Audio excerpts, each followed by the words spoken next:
Welcome to Shaftman TV. We're going to look at 5 things that we learned from Newcastle United 1, Manchester United 1, a disappointing day at the office for Manchester United, a poor performance, and in the end, very, very lucky to come away with a point from St James's Park. So in at number 1, I'm finished with Maguire.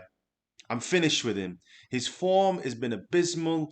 He looks like a rabbit in the headlights. And Maguire, his continual appearance in the team is a symptom of why Manchester United are so far behind Manchester City.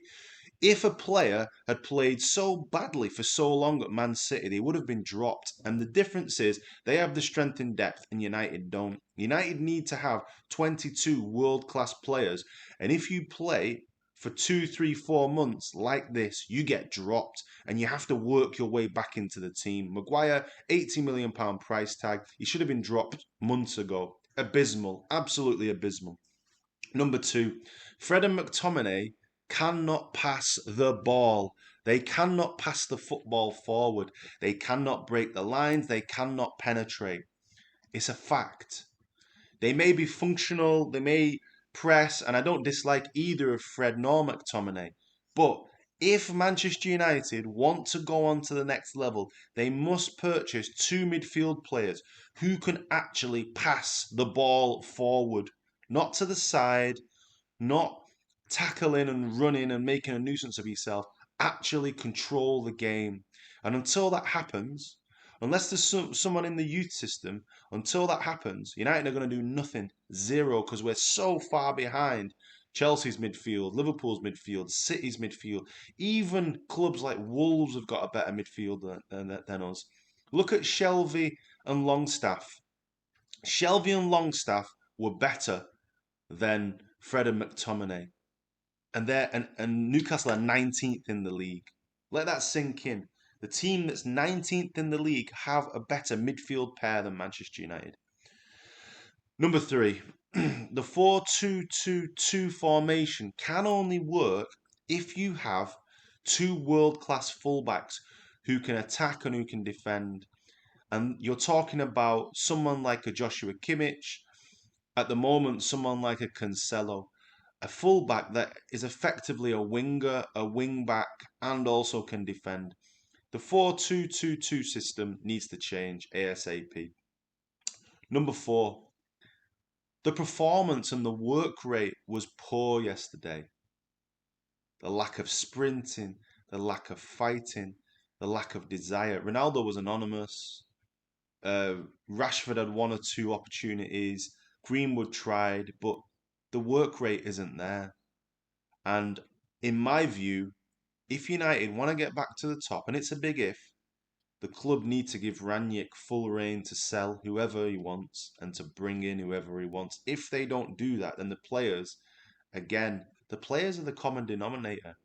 It's not Solskjaer, it's not Mourinho, it's not Ranić, it's the players. This is their level, and they're arrogant. They don't want to. They don't work harder than City and Liverpool players, and City and Liverpool players have been winning championships. United's players are arrogant. They're overpaid, weak, pathetic, arrogant, and they don't work enough. They don't run. They don't fight enough. And all those players in the team, starting with Pogba, who wasn't even playing, starting with players that don't want to run, don't want to fight, need to go. And we need to buy some players who are 20, 21 years of age, desperate, hungry to win. And then you'll start to win. 5th, final point. There's too many moaners. Gary Neville touched upon it, and I've been saying it for weeks and weeks.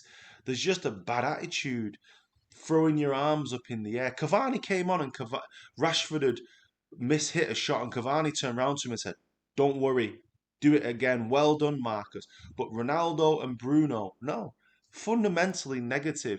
They're fundamentally negative, and they need to either improve their mentality or they need to leave. And I mean it.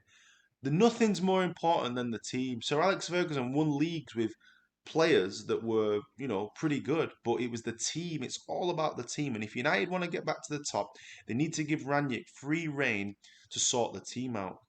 And overall, this was a woefully bad performance, and Newcastle deserved to win. They outplayed us. St. Maximin was brilliant, and St. Maximin and Wilson both went off injured, and they hit the bar. They hit the post from Murphy. Like they played a great game. And respect to Newcastle, they should have won. So United were lucky to get the point, but that performance was woefully bad. Burnley's up on Thursday. If we play like that, Burnley will beat us. Burnley are no mugs, so things have to improve quickly. Players like Rashford need to deliver. Players like Fred and McTominay need to improve. Bruno needs to improve. He's just completely fallen off a cliff. Maguire, Varane as well was shocking. The only one that can have any type of sort of credit is De Gea. He saved us again. But your goalkeeper shouldn't be your best player. Your goalkeeper shouldn't be your best player for every season. Anyway, what do you think in the comments? Tell me where you think United went wrong. Who would you play against Burnley? Do you think Ranić can arrest the slide? And more importantly, do Manchester United need in the January transfer window to go into the transfer market and purchase a midfield player? Thanks for watching.